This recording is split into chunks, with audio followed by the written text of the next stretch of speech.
സബീഷ് കുർദിപാലയുടെ 1001 കവിതകൾ ഭാഗം 10. കടോരം. ശബ്ദം കഠിനമായിരുന്നു. എന്നിട്ടെപ്പോഴാണ് മൃദുവായി മൃദുലതയുടെ മേനിയിൽ മനോഹരിയായി പല്യസിച്ചത്. കാന്തി ഭംഗിയേറിയതാണ് പ്രിയങ്കരിയാക്കിയത്. നയനമനോഹരിയായി നർത്തനമാടിയത് കാവ്യകേളിയിൽ രസമുകുളങ്ങൾ ഉണ്ടാക്കിയപ്പോഴാണ്. കുരവ മാറ്റൊലി മുഴങ്ങേണ്ടിയിരുന്നെങ്കിൽ എന്തിനാണ് ശബ്ദമുഖരിതമായൊരു നാദത്തെ പിന്തുടർന്ന് ദുന്ദുഭികൾ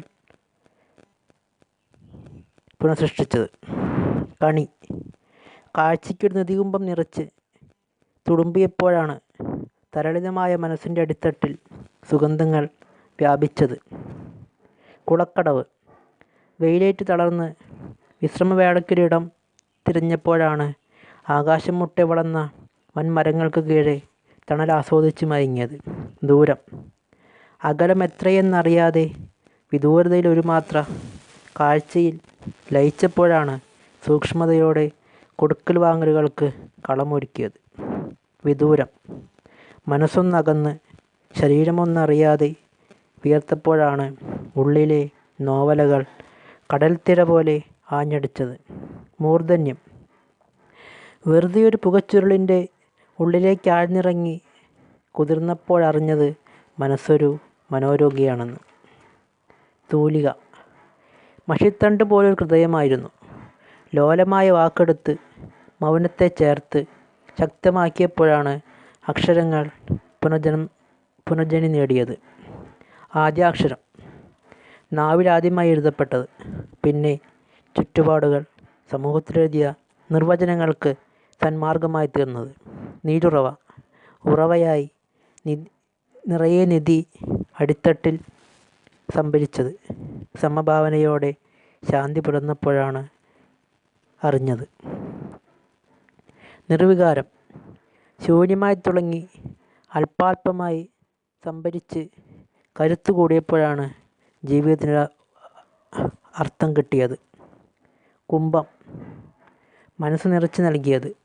പിന്നെ വിശപ്പടർത്തി മാറ്റി സമ്പന്നതയിലേക്ക് സഞ്ചരിച്ചപ്പോഴാണ് കടുത്ത ദാരിദ്ര്യത്തിലേക്ക് കടന്നു പോയിക്കൊണ്ടിരിക്കുന്നത്.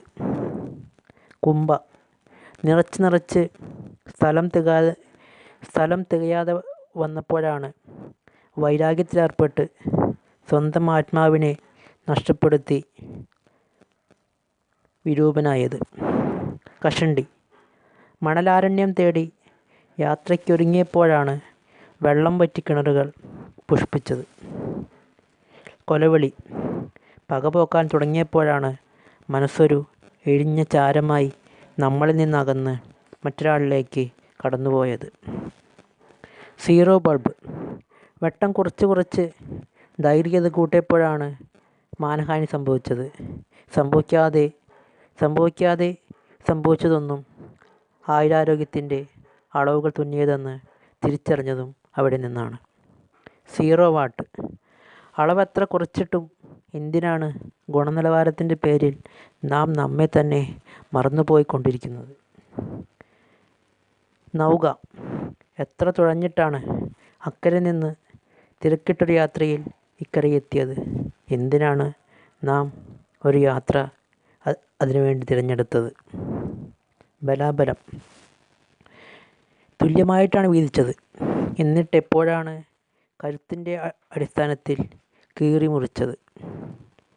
പകർച്ചവ്യാധി എത്ര തവണ പറഞ്ഞിട്ടും എന്തിനാണ് ഒരൊറ്റ വാക്കിൻ്റെ അകലത്തിൽ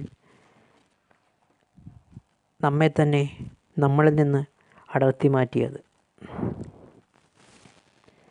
വാത്സല്യം ഏറെ നാളായി പാടി ഉറക്കിയ താരാട്ട് മരിച്ചിട്ടില്ല എന്ന് തിരിച്ചറിഞ്ഞത് മനസ്സിൽ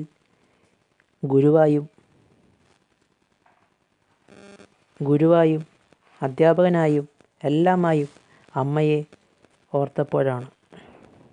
ഇശൽ പാടി ഉറക്കിയ താരാട്ടിൻ്റെ ഈണം അമ്മിഞ്ഞ പാലുപോലെ നുരയ്ക്കുന്നത് ഒരു കുഞ്ഞു പൈതൽ ഉടലിൽ മനസ്സായി പിറക്കുമ്പോഴാണ്.